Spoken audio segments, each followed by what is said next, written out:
Hi everybody, this is Mind Over Murder, a psychology perspective on the topics of serial killers and crime.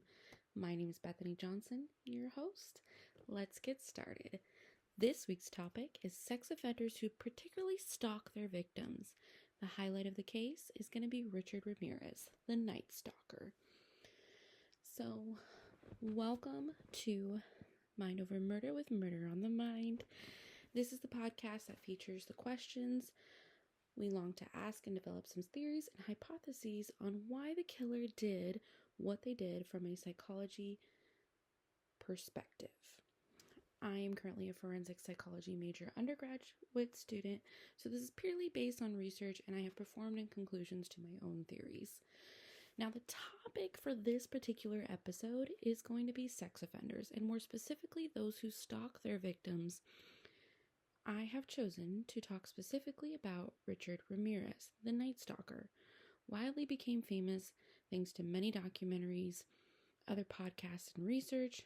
I will cover some of Richard's background, while also going into some detail about the crimes he committed, and answer the question, was he mentally aware of his crimes and competent of what he did, according to our courtroom definitions? So, background on Richard. Levan Muniz Ramirez was born on February 28th, 1960 in the Texan border city of El Paso to Julian and Mercedes Ramirez. His early years were unfortunately marked by a lot of poverty and childhood trauma. His father was a former police officer. Now, it's mentioned in many different background stories for Richard that he was physically abused by his father, and that his mom growing up also worked in a factory where there was a lot of fumes and things that she was around chemically wise that caused a lot of birth defects in Richard and his siblings. Now, whether or not those things are true, unfortunately, just according to the research I found, that was it that they kind of gave to me. There was also, growing up, supposedly an uncle who was a Vietnam War vet and apparently showed Richard them abusing, sexually assaulting women and stuff in that particular war and during that time. Now, this was all apparently before the age of 12 for Richard. So, of course, that's going to cause some, stipulations in the brain development for someone who is so young. As we know, adolescents stay adolescents and their brain doesn't fully mature until about the age of 25. So for Richard to kind of go through this at such a young age really proves that he wasn't really prepared for the amount of trauma that he was receiving as a child. Now, and that is, most of those facts came from A Killer's Mind, written by the Restore Mental Health. It's a website. I have it linked. You guys should really check it out. So once that kind of stuff happened, he also went through some serious accidents that caused some physical brain damage, where he was hospitalized a couple different times.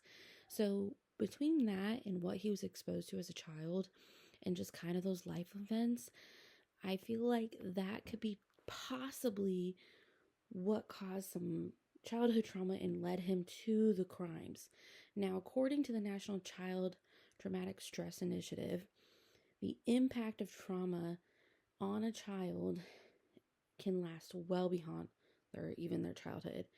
Research has shown that child's trauma survivors may experience learning problems, including lower grades and more suspensions and expulsions, increased use of mental health and health services, increased involvement with the child welfare and juvenile systems, as well as long-term health problems.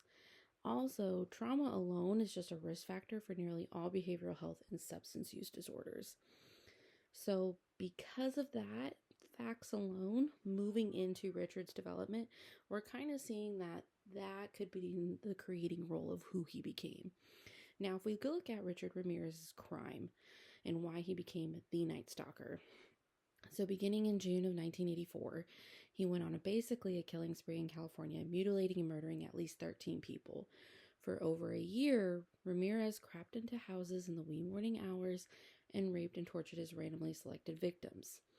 Now, supposedly, we know that he targeted mostly homes who left windows open, doors unlocked, or homes that were penetratable. Whether or not we know whether these houses were selected at random or he had a plan, that's kind of still up in the air and up for debate. I personally think he selected homes that didn't fit the poverty lifestyle. He was targeting an issue on the inside that caused him to kind of look outward of who he thought was having a better life than him. And unfortunately, that's something that childhood trauma and other mental illnesses could bring to the surface. So, because he did it very late in the night, that's what granted the name the NightStalker. And apparently, a lot of people say there was no relationship between his victims other than the open window. In my opinion, and based on what I've learned in my class of criminal psychology, I think he also went in there with the knowledge of what he was going to do. He immediately shoots the husband, kills the husband, and then he is also raping the wife in that scenario. So in my eyes, this is him kind of getting back at his father for the abuse that occurred during his childhood. And then the raping of his mother could just be him feeling like his mom really wasn't there for him, or he had a disassociated behavior against women. Because of that, he also didn't really stutter, though, when it came to the age of his victims, when it was the women, or even how they look. So it's kind of hard to say. So with kind of knowing those couple little facts, I also think it's possible that Richard Ramirez just honestly disliked women. Now, if we look at what he was doing during those crimes and when he was moving forward, according to some of the research I looked at, he was competent of what he was doing during the crime. So obviously pleading insanity in a court case such as this was not going to be possible for him. He knew what he was doing. He knew the right from wrong. He knew what day it was. He was able to explain things. So that alone told us, like, he was completely competent. Now, what makes him kind of fall into that psychopath category is that he had no remorse. He had no kind of intuition of what he was doing was going to cause lifelong trauma for these families, or that they were going to become victims. To him, this was just a matter of, this is something I want to do, and this is something that I'm going to do, regardless of how other people feel about it. So at the end of the day, we can look at Richard Ramirez and be like, absolutely, he was on the path of psychopathy. He was unfortunately very skillful in the fact that he did this to 13 people and had 13 victims, plus, numerous counts of sexual assault. So technically you can almost double it to 26 based on the husband and wife duo kind of situation. But you can also see that he could have benefited from some mental health advocacy for himself growing up and going into what he committed as far as crimes go. So overall, Richard Ramirez, the NightStalker, he is definitely a grade A sex offender as well as a murderer.